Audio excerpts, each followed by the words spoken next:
Patna junction पर हर रात हर सुबह लड़कियों का लेन देन होता है। इस बात की खबर पटना पुलिस को ऐसा नहीं है कि आज पहली दफा मिली। हर बार हर एक वक्त इस बात की जानकारी पटना की प्रशासन को या यूं कहा जाए पूरे बिहार के पुलिस महकमे को मालूम होती है। लेकिन उसके बाद भी अपराधी लगातार दिन और रात पटना जंक्शन या पटना के और अन्य जंक्शनों पर अपना कारोबार बड़ा आसानी से कर लेते हैं। अपने कारोबार को फिर से आसान तरीके से ढालने के लिए एक बार फिर से पटना के दो कारोबारी एक बार फिर एक लड़की का सप्लाई करने के लिए राजेंद्र नगर टर्मिनल पहुंच गए। लेकिन ऐन मौके पर 20 मिनट के देरी से कस्टमर के आने पर सारा राज खुल गया। सारा राज खुल गया कि बिहार से लेकर बंगाल तक इनका कारोबार चलता है। सारा राज खुल गया कि ये लड़कियों को कैसे किडनैप करके Patna junction, Rajendra Nagar junction, Pataliputra junction पर लाकर छोड़ देते हैं।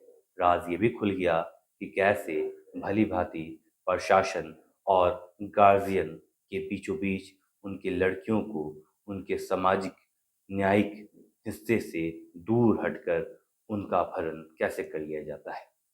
पटना में रंग रूप देखकर रेट तय होता है। ये मैं नहीं कह रहा हूँ, ये वो कह रहे हैं।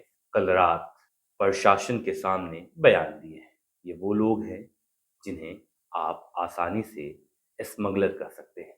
ये स्मगलिंग लड़कियों का करते हैं। राजेंद्र नगर टर्मिनल पर भी एक ऐसी कहानी कल सुबह घटी। उस सुबह लड़की को थोड़ी देर पहले होश आ गया। ये होश आना उन अपराधियों के लिए बड़ा बेकार साबित हुआ। बेकार इस लहजे से मैं कह रहा हूं कि इससे कुछ देर पहले होश आने के क्रम में लड़की ने चालाकी बरती और तुरंत बगल में बैठे एक इंसान से मोबाइल लेकर अपने पापा को कॉल लगा दिया।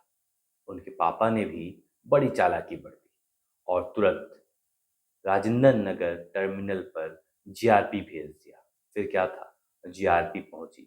हालांकि यहाँ भी जीआरपी का पहुंचना उतना ज्यादा बेहतर साबित नहीं हुआ कि जितना कि सामाजिक लोगों का। जब लड़की मोबाइल पर बात कर रही थी उस बीच लड़की को लेकर राजेंद्र नगर टर्मिनल पर बैठाने वाले स्मगलर भी वहीं पर मौजूद थे। और जैसे ही उन्हें पता चला कि लड़की फोन कर रही है, वो तुरंत आकर लड़की को पकड़ कर ले जाने लगे। तभी आम सामाजिक लोगों ने जो स्टेशन पर रेल की यात्रा कर रहे होते हैं, रेल का इंतजार कर रहे होते हैं, ट्रेन के इंतजार में सीढ़ियों पर बैठे रहते हैं, वो लड़कियों का बैच वो लड़की का हाथ पकड़कर रोक लिए। कुछ ही देर बहसबाजी चलने के बीचों बीच जीआरपी वहां पर मौजूद हो गई और जीआरपी ने उन दोनों स्मगलरों को पकड़ लिया। बाद में उन्हें प्रशासन के हवाले कर दिया और अब प्रशासन जब पूछताछ कर रही है तो मालूम पड़ा कि ये स्मगलिंग सिर्फ बिहार में नहीं हो रहा है, बल्कि इसका तार बिहार से लेकर बंगाल के सोनागाछी तक जा पहुंचा है। आसान क्रम में देखा जाए तो लड़कियों को यहाँ बहला फुसला कर या अपहरण कर कैद कर लिया जाता है। बदले में उन्हें मोटी रकम देकर बेच दिया जाता है। रंग रूप के हवाले से उनका रेट तय किया जाता है। स्मगलरों की टीम में एक लड़का और एक लड़की है। रिपोर्ट्स के मुताबिक नालंदा की प्रतिमा देवी और उनका साथी दरभंगा का कन्हैया है। दरभंगा के कन्हैया ये वो कन्हैया है जो लगातार पटना जंक्शन के इर्द गिर्द चोरी के लिए पकड़ाया गया है। और प्रतिमा नालंदा की लगातार इससे पहले भी 2 साल जेल की सजा काट चुकी है। ये दोनों ही नहीं बल्कि इनके पीछे भी कई बड़े लोगों का हाथ है, इन स्मगलरों का साथ दे रहे हैं। अब पटना पुलिस बिहार से लेकर बंगाल तक के रूट को कैसे खंगालती है, ये देखना जारी रहेगा।